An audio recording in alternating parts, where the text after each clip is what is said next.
Hey, salut tout le monde, c'est Idios, on se retrouve aujourd'hui pour un nouveau gameplay sur Call of Duty Black Ops 2. Mais avant de parler de ce gameplay, comme vous avez pu voir, il y a l'introduction de code de centre de formation. Et oui, car je compte leur envoyer cette vidéo. Alors comme vous voyez, déjà une petite triple, je vais vous parler du mode de jeu juste après. Donc je tiens à les remercier s'ils acceptent cette vidéo.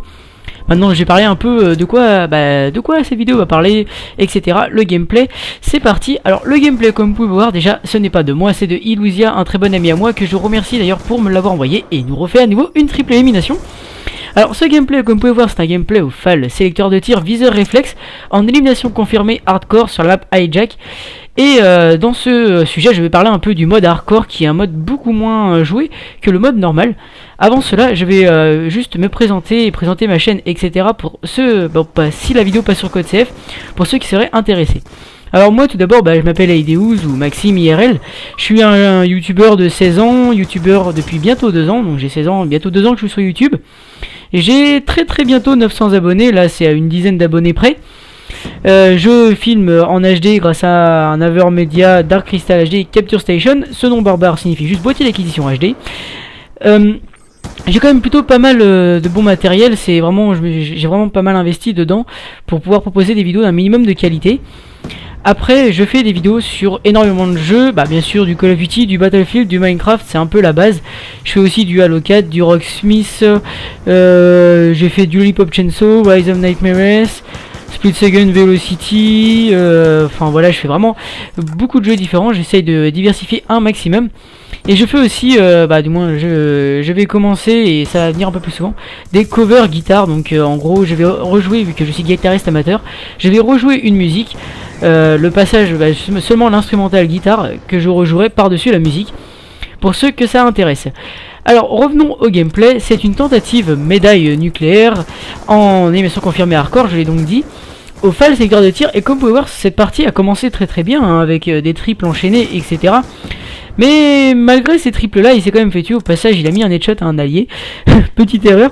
Mais bon, vous allez voir que les alliés se vengeront tout à l'heure. Vous comprendrez pourquoi. Alors vraiment le mode hardcore, pourquoi c'est beaucoup plus dur que le mode normal pour ceux qui n'y jouent pas trop. Déjà tout simplement, vous n'avez pas d'ATH. Alors qu'est-ce que l'ATH? L'ATH c'est tout simplement la minimap et vos munitions et grenades spéciales en bas à droite.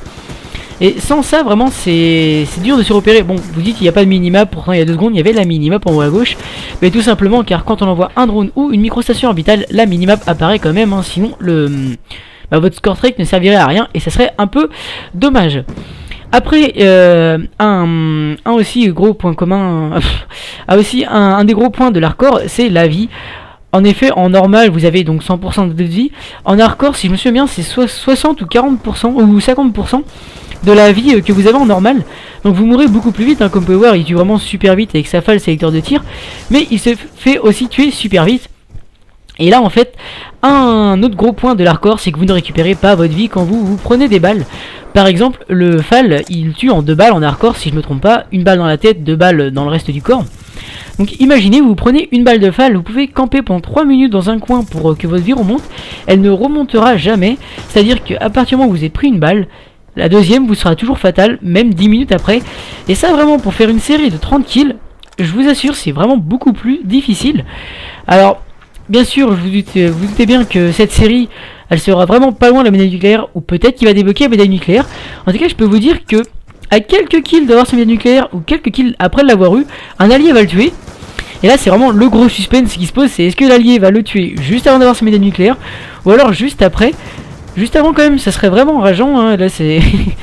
vraiment... Se faire tuer juste avant sa médaille nucléaire par un ennemi encore, ça passe, mais par un allié, là vous avez juste envie, mais c'est de quitter la partie.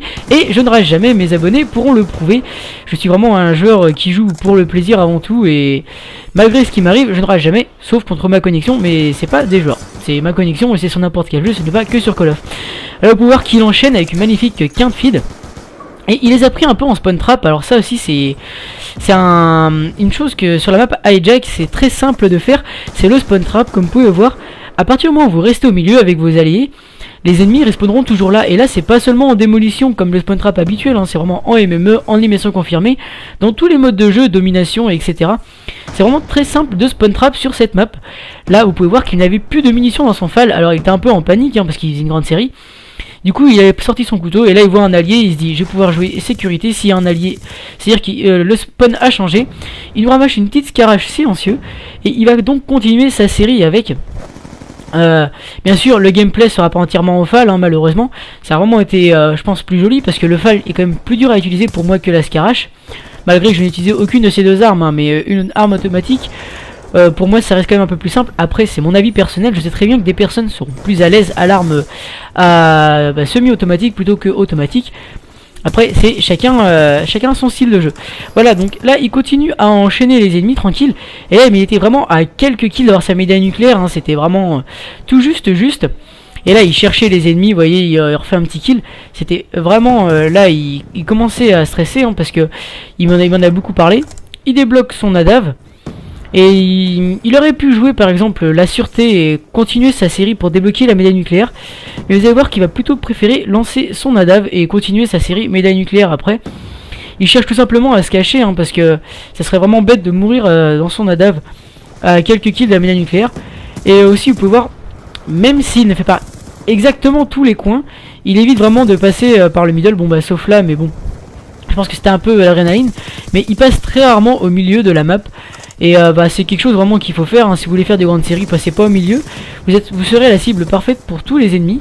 Il n'y a vraiment pas photo là, c'est tout simplement parce qu'en fait quand vous passez sur les côtés, vous êtes sûr que le côté où il y a le mur, il ne pourra pas y avoir d'ennemis au milieu, étant donné qu'il n'y a pas de mur. Vous avez une chance qu'il y ait un ennemi à peu près partout. Voilà, alors là il se met dans son coin, il débloque son Nadav. Alors l'Adav en hardcore il est vraiment très meurtrier, car en fait au respawn, j'ai remarqué, je pense c'est quelque chose que j'ai remarqué, je sais pas si c'est vrai, mais j'ai l'impression que les ennemis ont un tout petit peu plus de vie contre les score strike.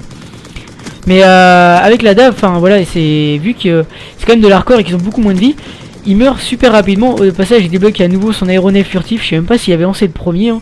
Vraiment c'est les kills il les a enchaînés. Et en hardcore du coup vu que vous n'avez pas d'ATH, vous voyez pas vraiment si vous avez des score strike prêts, sauf quand il s'affiche quand vous le débloquez, hein. C'est seulement à ce moment là que vous voyez si vous avez un score strike prêt ou pas. Et là son Nadav se fait détruire. Et voilà, il lance son aéronef furtif tranquille. Comme vous pouvez voir, il n'y a pas de drone, donc il ne peut pas savoir où est la position des ennemis. Et il n'y a pas d'alliés autour de lui. Et là, ça doit vraiment être stressant, parce que vous vous dites, là les ennemis peuvent être un peu partout. Regardez derrière lui, où le spawn, les ennemis ne respawnent pas derrière lui. Au final, les alliés ont respawn, il a été tranquille. Il a pu avancer. Là, un petit collier stratégique allié, il s'en foutait complètement. Il voulait sa médaille nucléaire. Un petit ennemi vu sur le drone, il le tue. Il se rapproche vraiment de sa série.